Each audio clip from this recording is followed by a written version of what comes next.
Back to Mangaung now, which has been under siege for the past week as service delivery protests rocked the municipality. This saw 37 community members charged with public violence, robbery and arson.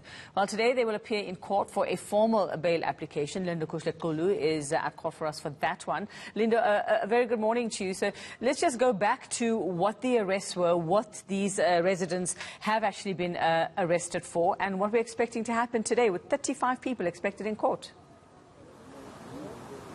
Well, Yuveka, you'd remember that the Mangaung shutdown protest began on Monday, and ever since then we saw that there have been a number of arrests. In fact, 23 of them had appeared yesterday, and day before yesterday it was in fact the 35 people that are expected to be making their bail application today. This follows arrest from police saying that they saw public violence. There were people who were arrested for robbery, business robbery that is, with some of the shops looted in Bloemfontein, as well as, of course, the issue of arson. So the police are saying that they have arrested all of those people, and this is a huge number. As I mentioned, 23 yesterday, 35 the day before yesterday. But what we are expecting today, seeing from the proceedings of the court, is that we're expecting a formal bail application today for all of those that had been arrested related to these charges that I've just mentioned. But one of the things that's key in terms of this particular bail application is the fact that the state believes that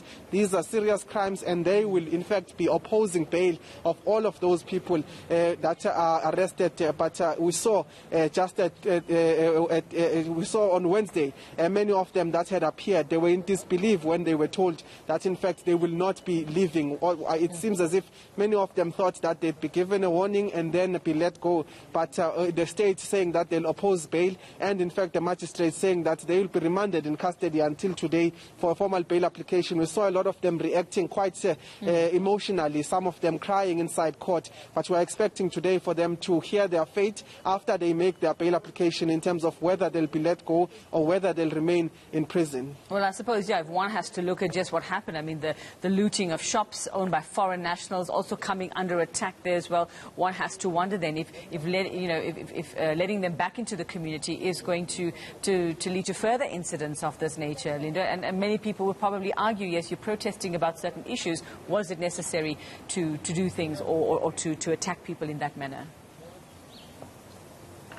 Well, there is, of course, that agreement between the province, the municipality, as well as the Mangaung Concerned Community Group, which they've undertaken to sign a document that says the shutdown is over, following some of the issues being addressed by all of these parties. And I can tell you, we were able to, in fact, ask the Mangaung Concerned Community in terms of what will happen to all of these people that had been arrested. But what they have called for, including the province as well as the municipality here, is that they want the process to unfold in terms of identifying the criminal element that surfaced when they were protesting. What they are saying is that they believe that people were fighting for a good cause, but they believe also that there were those that were out, in fact, to disrupt and, in fact, loot some of the shops and other criminal elements that had surfaced in these protests. So at the end of the day, they do condemn the fact that there were people that were looting stores, there were people that were doing things that are away from what they were trying to achieve,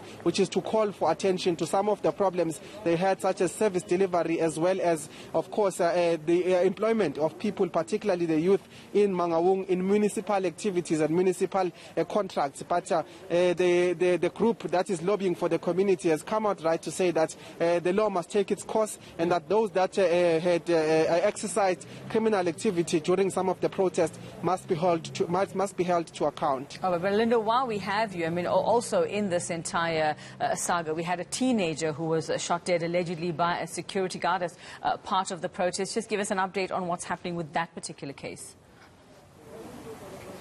Well, the security guard that was arrested for shooting that 14-year-old was, in fact, he had also appeared on Wednesday, and he, in fact, was given bail at 1,000 rand. He was not charged with murder. He was charged with a culpable homicide. So he's been given time. His case was postponed. He's been given time to actually look for his legal counsel. He did elect to, in fact, find his own a lawyer or attorney. But what we understand from the state is that they, in fact, are also also asking for that postponement in terms of trying to investigate what exactly happened. But as things stand, he is in fact he has been granted bail. We are expecting that perhaps he has been outside because the bail was at 1,000 rand. But I can tell you that he will be coming back to court facing charges not of murder but of culpable homicide. All right, Linda Kushlet-Kolu, thanks very much. You'll keep us updated there on the appearance there of 35 people, their bail appearance for the violence we saw in Mangaung this week.